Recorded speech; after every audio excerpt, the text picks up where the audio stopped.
Welcome to 1000 PS, welcome to southern Spain, welcome to the beautifully and exotic new Panigale V2 for 2025.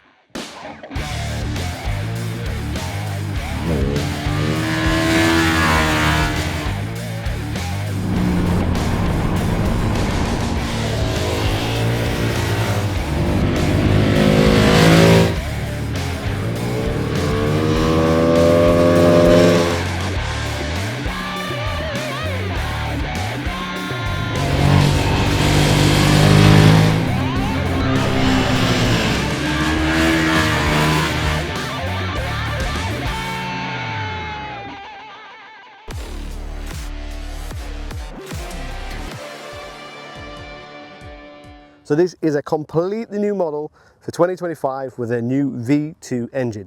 Now, not only this, a hugely interesting bike for Ducati, it's a hugely interesting bike for the motorcycle market.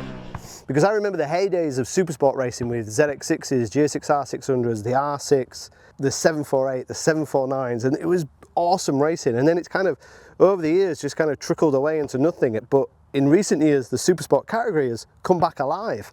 World Supersport Racing is great, British Supersport Racing is great, there's bikes like the Panigale in there, there's bikes from Triumph in there, there's the F3, there's the CBRs, the R6, the ZX6, and it's just made this category more excitement, and it's given a bit more of a demand for these really fun, lightweight sports bikes. And Ducati have seen this, they've seen the market changing, and now they've given us a new Panigale V2 for 2025. So not only have we got this new and exciting market and new exciting concept, this is a very different bike from what we've seen many times before. Because I've stood on numerous racetracks and said, this is the new whatever, it is now lighter and it has more power.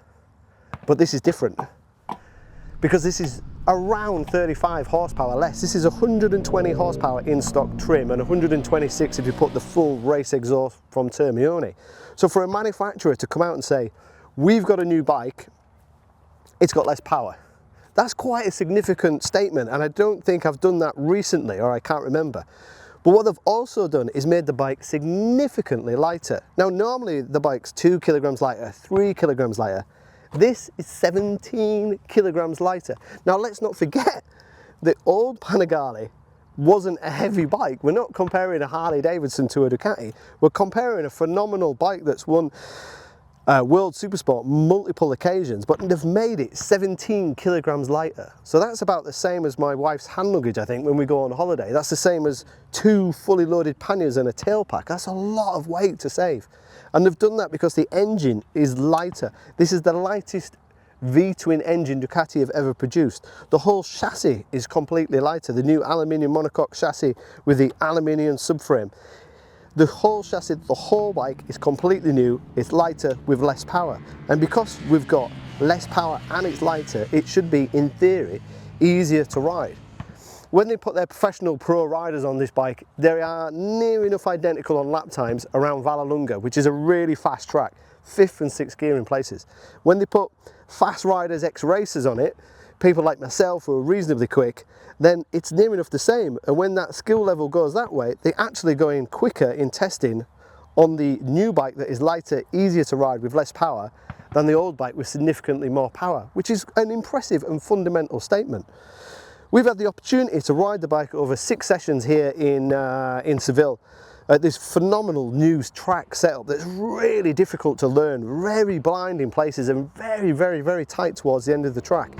And it's been the kind of perfect way to test this bike, because when you learn a new track that's very technical, very difficult and blind and with lots of switchbacks, you need a bike that's easy and accommodating, and that's what this does. It is so easy and manageable with really nice power. The throttle connection is nice and soft, even in race mode. If you get the wrong gear, if you try accelerating in 4th instead of 3rd, it will pull that gear, it will pull it cleanly. Ducati quote that they're producing 70% of torque from 3,000 RPM or 80% of torque from 4,000 RPM. So you've got that torque and drivability. And if you think about it, it's going to be going to all those revvy inline 4 cylinders, ZX6, R6, CBR6, and this will have that drivability that they can only just dream of. But then as we up the pace and we go a little bit faster, we can start to explore the chassis, start to explore how easy the handling is, and I think that's the real key thing here. It's how easy it is, especially in the switchback section at the end of the track. It's all second gear. If you're used to UK tracks, it's kind of like a really twisty whole bends flat section, so it's left, right, right, right. It's really physical. Or when I say that, it should be, but I did 6 sessions today and I feel like I could do 7 sessions, 8 sessions, 9 sessions. It's not had the physicality than I thought it would be. In the faster corners, there's great feedback. You can just play with the chassis. If you're running wide, a little bit of brake, cornering ABS, pull it back in line, you can let it drift, you can play with it, you can hang off the bike.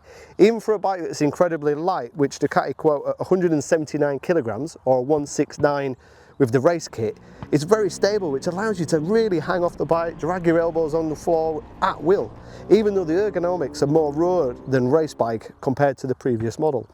Later on in the afternoon, we almost had too much grip from these Pirelli slicks that are the same as the World Supersport slicks. It just ended up being almost comical and toy-like. You're not breathing heavily, you're not running out of breath, you're not getting exhausted, you've got 120 horsepower, you can afford to miss a gear, you can afford to be a bit lazy, you can carry absolute colossal corner speed. I would argue possibly more corner speed than the V4 version of this bike. It's just so enjoyable and so rewarding to ride. The brakes are not the Stylemma items that we would normally see, but they're really strong, very capable, and I've left it in ABS 2, which has still got cornering ABS and only felt the ABS intervention on 1 or 2 occasions, which is incredible for a bike that's at times braking from near the limiter in 5th back to 2nd and 3rd gear. So the braking has not been a problem.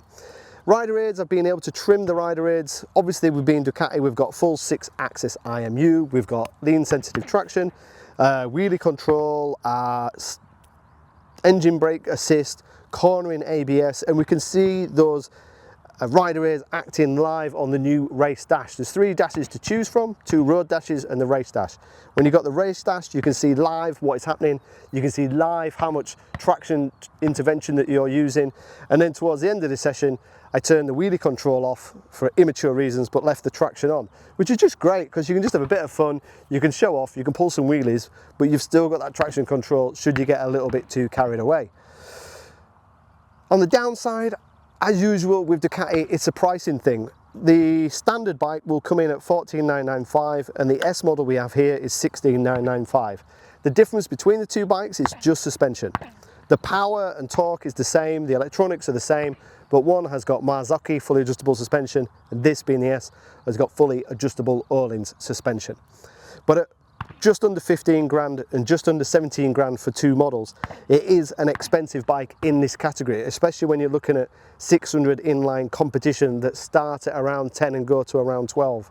Then we've got bikes like the R9 that's going to come in. I believe that's going to be like 12 to 13-ish. So it is priced high, but it does say Ducati on the side. It is the championship winning bike. It is the bike that is winning in MotoGP. It uses MotoGP technology and MotoGP design. They've even gone for the double-sided swinging arm that they've derived from MotoGP because they needed that strength. Even though it is double-sided, it is actually lighter and it has more flex than the single-sided arm. In terms of looks and appeal, I think it's a winner in this category. I love the 2 underseat exhaust. It's kind of a bit of a homage to the older bikes, which might associate with me because I'm an old rider. But I think as a package, it looks great. As a package on track, it is phenomenal. And it's going to be then interesting when we test this bike on the road. Because the Ducati claim, if I get this right, this is the best Ducati sports bike on the road we have ever made. Now that is a statement in itself, that Ducati claim that this is the best sports bike for the road that they have ever made, because they make some incredible sports bikes. So it's going to be really interesting when we try it on the road. I can't wait. I think it should work well on the road. The ergonomics are a little bit more relaxed. The wheelbase is a bit longer than before. Stability shouldn't be an issue, shouldn't be a problem. So that's going to be interesting. And then when we get it on track, it's going to be interesting to see how it goes against bikes like the R9, the CBR6, the ZX6, and possibly a KTM round the corner.